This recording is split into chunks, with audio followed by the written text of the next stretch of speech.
Olunaku olwaleero nziguse ne lisiti y'abayimbi 10 abasinze okuba nga bakyankalanya abadigize oba abasinze okuba nga babakubira ezo ennyimba ezisinze okubeera ez'ettabbu okuva mu mwaka ogwa 2021 nga gugwako paka ku 2022 we tutuuse. Kye tuyinza okugamba nti abayimbi 10 abasinze mu mwaka 2022 nga bwe tukyagutambuzaako, era nga ngenda kuba nga nkuwa lisiti eno okutandikira ku muyimbi namba 10 paka ku namba 1. Naye nga sobola kuba nga nkuwadde lisiti eno nga sinaba kwebaza gwe ya subscribing edda ku lw'amawulire g'aba celebrity bo oba amawulire g'aba celebrities ab'e Uganda wamu ne comedy gwe tubeera nga tukolera wano eno n'obeera nga nte onyumirwamu. Kakati ngenda kuba nga ntandika ne lisiti eno okuva ku namba 10 era ng'omuyimbi ono ngenda kuba nga nkubuulira amannya ge agaddala oba amannya ge amazaale wamu n'ago amannya ag'oku stage, tusobole n'okuba nga tumanya biki ebitonotono bye tuyinza okuba nga tumwogerako byakoze mu budde bw'amaze nga ayimba, era n'ezo ennyimba ezisinza okubeera nga zireeta omuyimbi ono okubeera nga abeera mu kifo kye tugenda okuba nga tumutaddemu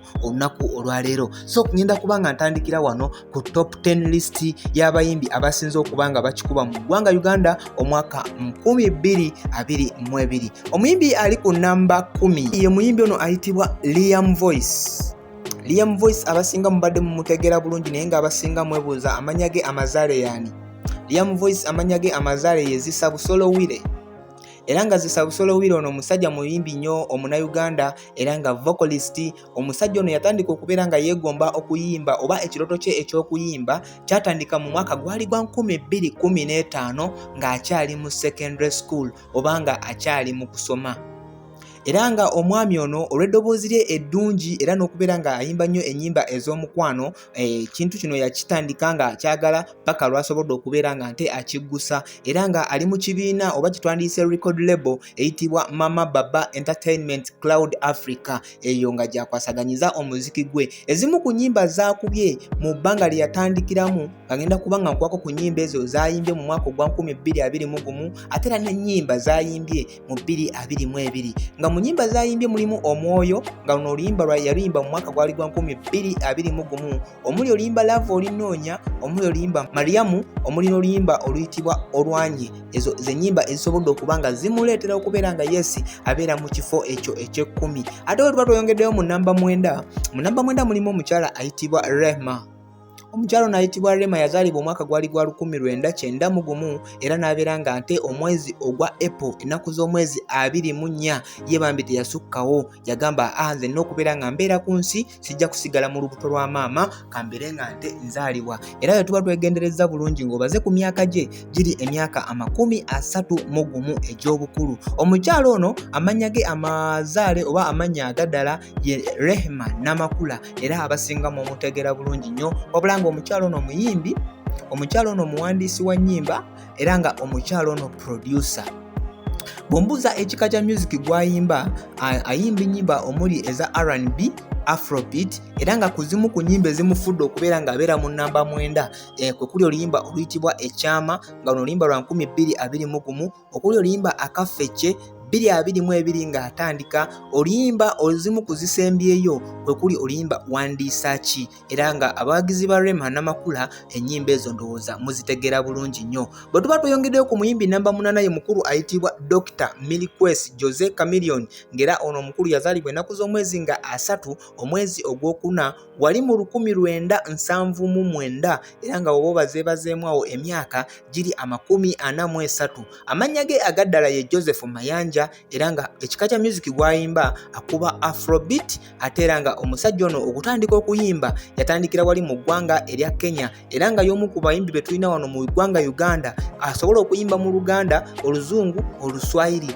era nga mu kutandika okuyimba nagambye yatandikira wali mu ggwanga erya Kenya era nga yatandikira mu kibiina ekya Ogopa DJs era nga record label mu biseera ebyo yali yawo e Kenya bwe yasobola okuba nga nte akwasaganyiza emirimu gye oba okutandikira okuyimba kwe mu myaka egya 1990 eyo gyatandikira okubeera nga akuba engoma. Wabula nga yatwogerera ssaawa zino naye alina ekibiina ekikye ekiyitibwa Lion Iceland nga bwe tuyinza okuba nga tukisoma, era nga ennyimba ezimu kuzisinza okubeera nga zikola amakulu ku saidi ye okuva mu mwaka gwa 2021 paka 2022 kwe kuli oluyimba olwa Forever wamu n'oluyimba lwe yazzeemu olwa Kuma obwesigwa, ng'era zino tezirese bantu kyekimu nga zibanyumidde okufa. Bwe tuba tweyongeddeyo ku namba 7 kuliko omuyimbi ayitibwa Gravity Omutujju. Gravity Omutujju ono yazaalibwa omwaka gwali gwa 1993 era nga bwe tuba tubaliriddemu wano emyaka giri 29. Yazaalibwa mu ggwanga Uganda wali mu bitundu eby'ennakulabye era nga amannya ge amazaale ye Gelson Wabuyi. Gelson Wabuyi oba Gravity Omutujju musajja muyimbi era nga rapper. Ono musajja akuba rugafro era nga y'omu ku basajja abarapinga mu lulimi Oluganda. Bw'oba ombuziza ekika kya music gw'ayimba nyinza okugamba nti ayimba rugaflo era nga ekibiina kyalimu kyekya Trouble Entertainment era nga ye nannyini kyo. Ezimu ku nnyimba ezimufudde okuba nga abeera mu namba 7 kuliko oluyimba lwa Center lwe yayimba ne Kapakat, ennyimba nga Tusimbudde, ennyimba nga Big Boys. Oyo ye mukulu ayitibwa Gravity Omutujju. Bwe mba neeyongeddeyo ku namba 6 kuliko omuyimbi ayitibwa David Lutalo. David Lutalo na yazaalibwa omwaka gwali gwa 1986 era nga omwezi gwali gwa 3 ennaku z'omwezi nga 8. Bw'oba obaliriddemu awo gy'emyaka 36 era nga yazaalibwa ali mu bitundu eby'Eruweero. David Lutalo ono musajja muyimbi era nga mu East Africa y'omu ku bayimbi aboogerwako nga ku bayimbi abasobola okubeera nga yes batambuza ekintu ekya music era nga okutandika okuyimba okumanyika obulungi gwali mwaka gwa 2008 n'akayimba ke akayitibwa akakapapaala, akayimba akaali ak'ettabu ennyo era nga akayimba kano yakafulumiziza ali mu record label ye oba mu kibiina ekiyitibwa The Airs era nga kino ekibiina era David Lutalo ono ye nannyini kyo. Bw'ombuuza ekika kya music David Lutalo gwakuba nyinza okugamba nti akuba Afropop, Afrobeat era ng'ono omuyaaye oba David Lutalo Ugandan vocalist. Nagambye record label gy'asinziramu okuba nga akuweereza omuziki omulungi bagiyita The Air era nga The Air eno kibiina kye. Ezimu ku nnyimba ezimutadde mu kifo kino kwe kuli ennyimba nga Mboona, Kabisi Kandagala, Yankutudde. Bwe tuba tweyongeddeyo ku namba 5. Namba 5 kuliko omuyimbi ayitibwa Spice Diana. Spice Diana yazaalibwa omwaka gwali gwa 1996 nga oba obaliriddemu wano gy'emyaka 26 era nga Spice Diana n'amannya ge ag'obuzaale ye Namukwaya Ajara Diana era nga mukyala muyimbi nnyo wano mu ggwanga erya Uganda era nga munnayuganda. Yatandika okuyimba oba ebirooto bye eby'okuyimba oba olugendo lwe olw'okuyimba yatandika nga akyasoma wali mu University eya Makerere. Ebiseera ebyo eyali manager we bali bamuyita Dr. Fizo okuva wali mu Avi Records. Akabanga we kaayitawo yasobola okubeera nga yeegatta ku Twinkle Star era nga yali emanagingibwa muyimbi munne ayitibwa Khalifa Aganaga mu mwaka gwa 2016. Otwogera Spice Diana y'omu ku bayimbi abafuuse ab'ensonga mu ggwanga Uganda era nga ekibiina kyasinziramu okuba nga kubira omuziki omulungi bakiyita Source Management. Ezimu ku nnyimba ezifuuse ensonga mu 2021-2022 Spice Diana zaabaddemu oba zaayimbye kwe kuli oluyimba olwa Bode lwe yayimba ne Nis Henry, kwe kuli oluyimba Silile Jula, kwe kuli oluyimba Upendo lwe yayimba ne mwana muwala ayitibwa Zuchu okuva ali mu ggwanga erya Tanzania. Bwe tuba tweyongeddeyo ku namba 4. Namba 4 kuliko omwana mulenzi ayitibwa Paraso. Paraso nazaalibwa ennaku z'omwezi nga 5 omwezi ogw'omwenda omwaka 1987 era nga twogera oba baliriddemu gy'emyaka nga 34 egy'obukulu. Azaalibwa mu ggwanga Uganda kye tuyinza ogamba Kampala mu bitundu eby'e Kawempe. Amannya ge ag'obuzaale Pius Mayanja era nga musajja muyimbi wano mu ggwanga Uganda, muwandiisi wa nnyimba, producer, videographer era nga omusajja ono ayimba mu nnimi nga Oluzungu, Oluganda ate ebiseera ebisinga n'atabikamu n'Oluswahili. Ekika kya music kyasinga okubeera nga akuba ye Afrobeats, Hip Hop, Dancehall, Afropop wamu ne R&B. Record label oba ekibiina kyasinziramu okuba nga akubira emiziki ettiimu Good Music era nga ennyimba ezimu kuzimufudde kyali mwe muli oluyimba oluyitibwa Mpalaavu, Balekaabo, Nalonda ne Mmala. Otuba tuvudde ku Paraso ne tweyongerayo ku muyimbi addako ye namba 3. Namba 3 tulinako omusajja ayitibwa Eddy Kenzo. Azaalibwa ennaku z'omwezi 25 olunaku lwali lwa Christmas kyeŋŋamba ye December. Omwaka gwali gwa 1989. Otwogerera Eddy Kenzo emyaka gijjo giri 32. Azaalibwa ali mu bitundu eby'e Masaka. Amannya ge ag'obuzaale ye Musuuza Edrisah. Edrisah musajja muyimbi yatandikawo ekibiina ekiyitibwa Big Talent era nga naye memba waakyo. Eddy Kenzo yali yayimbako dda naye okujja okumanyibwa mu nsi yonna gwe gwali omwaka ogwa 2014 oluvannyuma lw'okubeera nga yakuba oluyimba oluyitibwa Sitya Loss era nga oluyimba luno mwaziniramu abaana abayitibwa ba Ghetto Kids. Video nesobola okuba nga yagoinga viral oba video nesobola okuba nga yabuna ensi yonna n'ebeera nga esobola okumanya Eddy Kenzo era nga twogera Kenzo bwe wabawo ensi etamumanyi ziyinza okuba nga tazisukka nsi 5 nga bwe tuyinza okugamba nti continents zonna eziri ku earth Eddy Kenzo azitambudde okujjako eyo etagenda bantu, kitegeeza amanyikiddwa ensi yonna. Eddy Kenzo ombuza ekika kya music gwakuba nyinza okugamba akuba dancehall, Afrobeat era nga record label gyalimu oba ekibiina kyalimu kyekyo ekya Big Talent.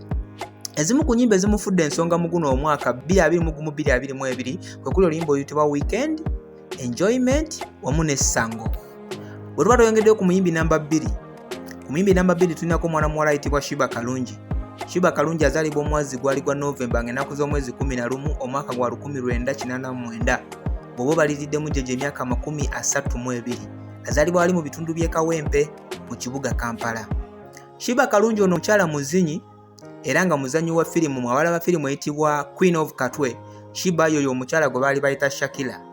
Era nga atandika okuyimba oluvannyuma lw'okubeera nga avudde mu kibiina ekya Obsession nga gye yali abeera nga dancer nasobola okubeera nga nte ekibiina kye yakivaamu kye yeeyungamu mu mwaka gwali gwa 2006 nasobola okuba nga nte avaayo atandika okubeera nga ayimba era nga yavaayo n'atandika n'akayimba ke akaali kayitibwa Ice Cream. Bw'ombuuza ekika kya music Sheebah gwayimba nyinza okugamba nti yes akuba Afrobeats era nga ezimu ku nnyimba ezimufudde ensonga 2021-2022 zezo nnyimba kuli olwo bayita yolo, okuli ennyimba ze bayita nkutuse, oluyimba lwe bayita Kansalewo era nga ssaawa zino lwe luyimba lwe twandigambye nga oluyimba olupya. Omuyimbi ali mu nnamba emu bamuyita Azawi. Azawi ono azaalibwa ennaku z'omwezi nga 2 omwezi ogwa February mu 1996 bwe tuba tubaliriddemu emyaka gyegyo 26 era nga amannya ge ag'obuzaale ye Priscilla Zawedde. Priscilla Zawedde ono ali mu kibiina ekya Swangz Avenue era nga mukyala muyimbi wa nnyimba, mukyala muzinyi, mukyala muwandiisi wa nnyimba era nga ennyimba ezo azikuba nga akuba Afrobeats mu nnimi zombi Oluzungu n'Oluganda ng'asobola okuyimbira Afrobeat n'obeera nga nte okukakasa nti yes kyekyo kyakoze kyennyini. Ezimu ku nnyimba ezimufudde okubeera ng'abeera mu nnamba emu okuli oluyimba oluyitibwa Party Mood, okuli oluyimba oluyitibwa maje yayimba ne fameica, okuli oluyimba oluyitibwa Slow Dancing, okuli oluyimba oluyitibwa bamutute ng'era ssaawa zino oluyimba olutwandigambye nga olupya oluliko. Yeyo list gye nsobodde okuba nga nkolera mukwano gwange ate nga njagala kubeera nga nkutegeeza nti bingi bye nkyakuleetera gwe just tulina kubeera nga weekomidde ku Mukutu Falke official buli kimu tusobole okubeera nga tukikutuusaako.